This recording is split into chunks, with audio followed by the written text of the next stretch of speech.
श्रीमद् कुंज विहारिणे नमः। श्री स्वामी हरिदासो विजयतेत्राम। आज भगवत कृपा से मूल बात कहने से पहले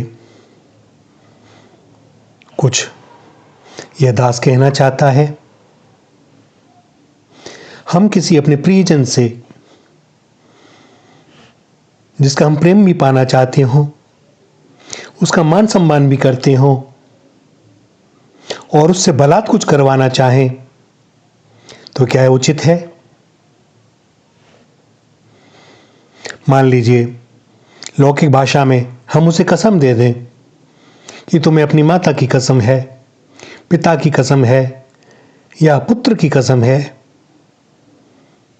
आपको यह काम करना ही होगा।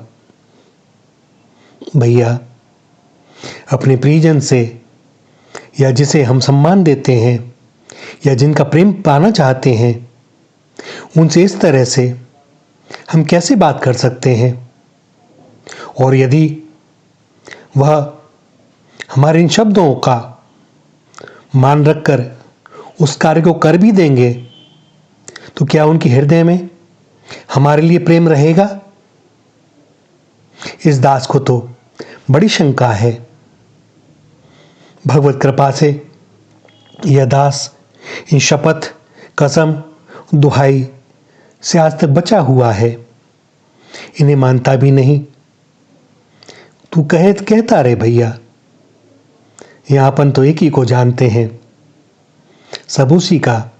वो जो करवाना चाहेगा वो होगा, जो न चाहेगा वो न होगा।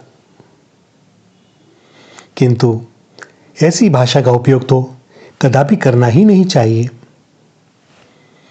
अब आते हैं मूल बात पर। बजरंग बाण, इस दास ने भी बचपन में बहुत पाठ किया हनुमान चालीसा का, तो बजरंग बाण का भी किया। कोई ज्ञान नहीं था, बुद्धि नहीं थी, बालकपना था, चलता रहा।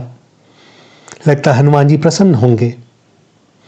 भैया, तो हनुमान जी तो हमेशा ही प्रसन्न रहते हैं। हमारे साथ सबसे बड़ी दुविधा यह होती है कि हम सोचते हैं हम कुछ करेंगे तब भगवान प्रसन्न होंगे। अरे भैया, तुम अपना सरल जीवन जी लो, उसी से भगवान प्रसन्न है। उल्टा सीधा काम मत करो, कोई गड़बड़ मत करो। आज भी शनिवार को सब जगह शनि मंदिरों में ऐसी लाइन लगती है, और यहाँ कोसी में तो शनिदेव के मंदिर में किलोमीटरों तक गाड़ियों की लाइन लगती है। किस लिए? कौन सा भय है भैया? शनि महाराज न्याय के देवता हैं। अगर तुमने कोई अन्याय नहीं किया तो उनसे भय की आवश्यकता क्या है? तुम उनके पास ना जाओगे तो क्या तुम्हें दंड देंगे? नहीं भाई, पर होता यही है कि हम जानते हैं कि हम दैनिक जीवन में रोज इतने अपराध कर रहे हैं कि वो ग्लानि से हम भर उठते हैं। हमें भय होने लगता है कि जाके हम उपासना करें, उनके पास जाके भैया गड़बड़ भी हम करते रहें और उनसे क्षमा भी मांगते रहें। यह कब तक चलेगा? क्या वैसे प्रसन्न हो जाएंगे? उनके पास जाएं और उस दिन हम शपथ लें कि आज से न करेंगे, अब वह प्रसन्न हो जाएंगे। पर हमारी बुद्धि बड़ी विचित्र है। सो बाद में जब यह दास करीब 38-40 वर्ष पूर्व आसाम में था, कामाख्या में, भगवत कृपा से बहुत सारी चीजें जो पूर्व जन्म के संस्कार थे वह पुनः प्रकट हुए और तंत्र में गहन रुचि हुई। और उस समय समझ में आया कि बजरंग बाण में जो बातें कही गई हैं वह साबर मंत्र हैं, तांत्रिक मंत्र हैं। वे सात्विक उपासना वालों के लिए नहीं है और ये नहीं करना चाहिए। क्योंकि कार्य सिद्धि के लिए अपने उपास्य देव से हम प्रार्थना करें, यह तो ठीक है, पर उन पर अनुचित दबाव डालें, उन्हें शपथ दें, दुहाई दें और अपने कार्य करने के लिए विवश करें, यह सर्वथा अनुचित है।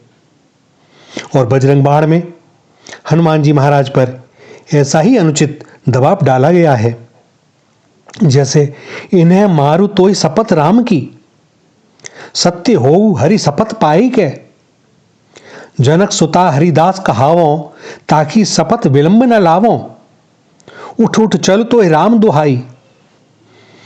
भैया ये साबरमती ही हैं और दबाव डालने से उपास्य देव प्रसन्न नहीं होते, वरन कुपित ही होते हैं।